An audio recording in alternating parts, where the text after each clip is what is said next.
The Rangers opened their training camp, and now they've officially started their quest to bring home their first Stanley Cup in 30 years. It's a new coach, but new championship mindset. So let's talk all things Blueshirts with Jonny Lazarus of the Hockey News and Blue Crew podcast, who's on with us now. Jonny, you spent time at practice yesterday. They're wrapping up today up in Terrytown. First and foremost, man, welcome back. Thanks for coming on and hanging out with your boy. I know it's still early. Very early, not only in the season, but in training camp. But what were your biggest takeaways from training camp so far? Well, Brandon, first off, thank you again for having me on. It's great to be back on here with you, and congrats on being a father. I know you had quite the busy summer, but the mood around training camp yesterday, and Vincent Trocheck, I thought, put it best, and that's just a no BS mentality. The vibe this year right now, as opposed to this time last year, is completely different because last year, it was a team coming off of an Eastern Conference final run. They played with house money. They were feeling good. They exceeded expectations. And then you fast forward to this year, the way they ended last season, it was a massive failure, a huge disappointment. And everyone is kind of letting that fuel them this year. And then you bring in the new coaching staff.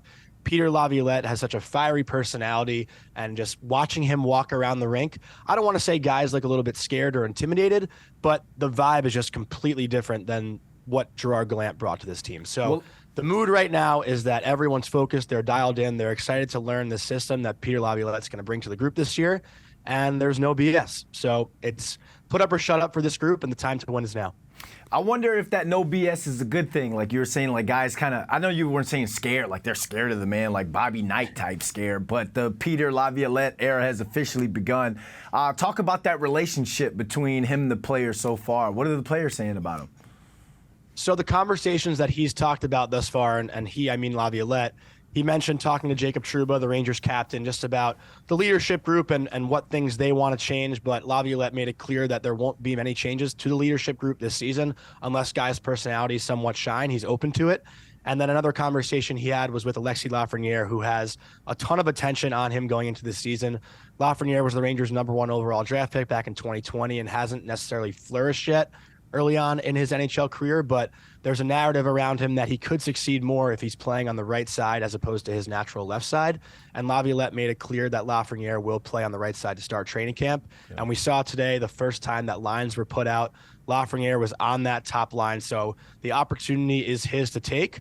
But from what I've gathered, a lot of the players that have talked to Laviolette thus far can sense that he's a little bit more of an intense guy, but he also has that understanding of the player-coach relationship, and it seems to be working out very well for everyone thus far, and I don't think there's been a negative thing to say early on. That's like, I'm taking that vibe in terms of I can empower my players when it comes to discipline and getting things done. I mean, the man has a track record of winning and winning cups. So if you're a player, you kind of want that type of dynamic between you and your coach.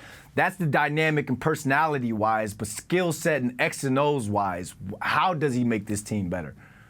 You know, it's funny, and thinking about it more right now, and I don't know if this is way off, but I'm kind of getting a Coach Carter vibe from Peter Laviolette, which is one of my favorite sports movies. But talking about X's and O's, one of the main focuses of day one of training camp was the talk about the neutral zone, which the Rangers struggled completely with last year in the playoffs against the Devils.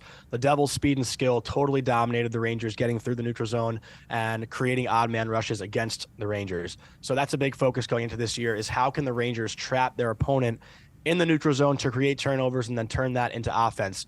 I spoke to Eric Gustafsson yesterday, who played for Laviolette a little bit last year in Washington, and Gustafsson said that that's one area that he's going to get this team to improve on a ton, is coming up with speed through the neutral zone to attack the opponent with possession, try to create odd man rushes, and then create offense off of that. So the neutral zone seems to be a major focus right now with Peter Laviolette and this team early on.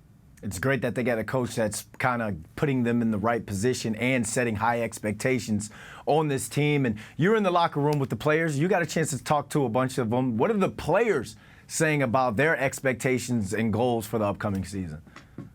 I mean, I think it's easy to say that the goal every year is to come in and win a Stanley Cup, but the players truly believe that this group can do it. And there's no reason to not believe that. They have a ton of veterans on this team, and the younger kids who were considered, the kid line, the young rookies on this team, they're now considered veterans because they're no longer on their entry-level contracts. This is a team that has now been around. They've chomped at the bit for a bit, and they have the experience. Everyone talked 2 years ago about how this group did not have any experience, but the young guys like Lafreniere, Kakko, Hedel, Adam Fox, Keandre Miller, Braden Schneider, they've played in playoff series now. Igor Shesterkin from the back end. This is a group that's been there. They've done it. They've failed. They've succeeded. So they've learned a lot, and they need to bring all those learning experiences into this season. And there's no denying the fact that this group could be an Elite Cup contender as the year progresses. Yeah, the kid line is definitely grown up now. I think they don't have to get ID to get alcohol anymore now. They're that grown now. Jonny, thanks for joining us, man. I'm sure we're going to have you back on soon. Thank you, Brandon. Appreciate it.